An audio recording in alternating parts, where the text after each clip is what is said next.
Hey guys, what's up? So today, as you can tell by the title, the Mazda 4x4 is broken. So the story goes, I was going down, I have a bunch of woods down behind my house where I have a fire pit and a creek and stuff like that. I was in four-wheel drive, moving some stuff around, getting back up the hill, and I just kind of heard this noise afterwards. Like I was going in two-wheel drive just down the road, and when you'd stop, you'd hear this like whoop, whoop, whoop, whoop, whoop. So a couple days went by, I ignored it, and then I grabbed under there and I could grab the CV right where it goes into the hub and the knuckle, and it will go like back and forth and up and down and side to side like a lot. That's something's going on. Tore into the hub, and right here I got a box of all the guts. And basically what I think is going on, I have this manual here, and if you have to work on any B-Series Mazda trucks before the Ranger was introduced, I highly recommend getting one of these manuals. I found this one on eBay. This one's in kind of tough shape, but it was like 24 bucks because it's in tough shape. But seeing the ones in good condition go for around 100, 120 bucks. So I looked in there, and basically what I think is going on, because I got the axle out, I took the C-clip off, the freewheel hub off the front, and everything seemed to be okay. There was no bluing on the bearings, so this setup kind of has a tapered roller bearing on one side and needle bearings on the other side of the knuckle. The axle goes through the hub, and that tapered roller bearing has a preload set on it by this, and you can't really see, but there's threads inside here, and this screws on is what sets the preload on your axle. So Mazda was really nice and made it. What is my cat doing? He literally just got up on his hind legs and opened the cupboard and went inside. Hey, get out of there. Hey! Whatever. So, anyway, so this thing is what sets the load on your bearing. So, too tight, you're going to destroy your bearing, but too loose is also not good. I'd say it's more common on these old school serviceable type wheel bearings that people over tighten stuff. But the one thing I did notice too, and I'm going to be honest, I've never had one of these apart. I've had 5 Mazda pickups, and the ones with the carburetors have done a little more work too. I've swapped carbs, I've done emissions deletes, I've done stuff like that. On these fuel injected 4x4s though, I put new injectors in and a clutch, but I've never really dove into the four-wheel drive system. So I've been kind of learning as I'm going as well. But I did notice you can see that wear where this machine surface is supposed to be, and it's not like a machine mark. It's kind of hard to see. If I tip it, you can kind of see it looks like something that's no good. I'm assuming someone replaced this wheel bearing because some of the little set screws and stuff were kind of stripped out, but the wheel bearing itself looks really good. So I'm going to repack that, and I've actually done a little research, and I'm just going to flip this guy around. So this side is still nice and smooth. Those are just scratches in like that black color there, but I'm not going to go ahead and put this really worn outside back on there. I'm going to go ahead and use this side as this is all threaded all the way through. Right now what we're doing, because Mazda designed this so stupidly, in my opinion, I love Mazda, they do a lot of stupid stuff. I can't put like a big socket on this to set the preload. You have to have a spanner wrench and go in these holes here. So I'm going to take some stuff I had at work. I had this bolt. I had this piece from a bell crank that I replaced, and this long bolt was from an air compressor I took apart. So when you have a welder, everything's whatever the hell you want it to be. So we're going to go make a spanner wrench out of these pieces and see if we can set this preload and see if that helps our problem. Let's get going.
Well, they said necessity breeds invention, right? Well, it's good they never said it had to be beautiful, because this definitely isn't beautiful at all.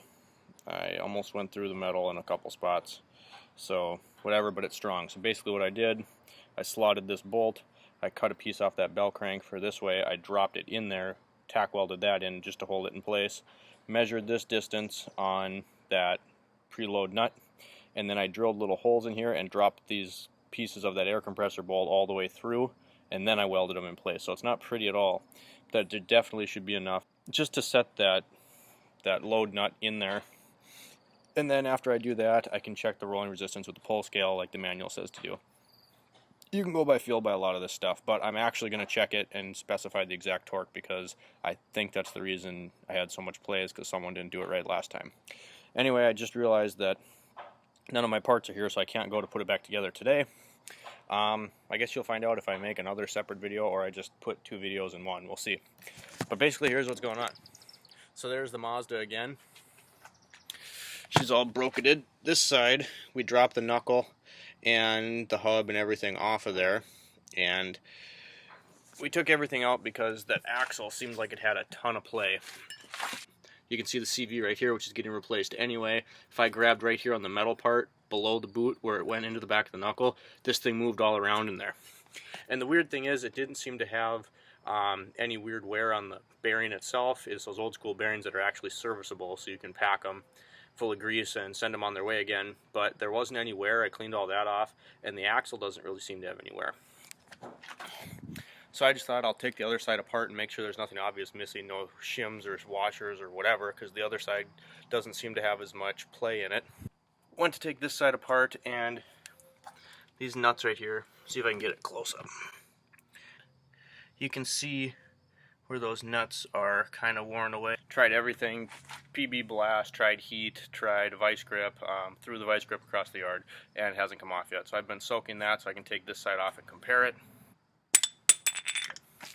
You can see if I pop that dust cover off there, that's where the axle rides inside that freewheel hub, and I want to get behind there so I can see if there's supposed to be a washer or a C-clip in there. So the poor Mazda is sidelined again, and it's really sad, and I want to drive her. So hopefully once I get these parts in, I'm going to get most of the parts hopefully tomorrow will be ordered and on their way. Should be here this week, hopefully, because I don't want to get in trouble for this thing sitting here. But it's got tabs now, so we're good there. But now it's torn apart, so it's not an operational vehicle. So I don't know, we'll see what they say. But anyway, this is kind of just a little Mazda update. We'll let you know what happens next, and we'll put the spanner wrench to use.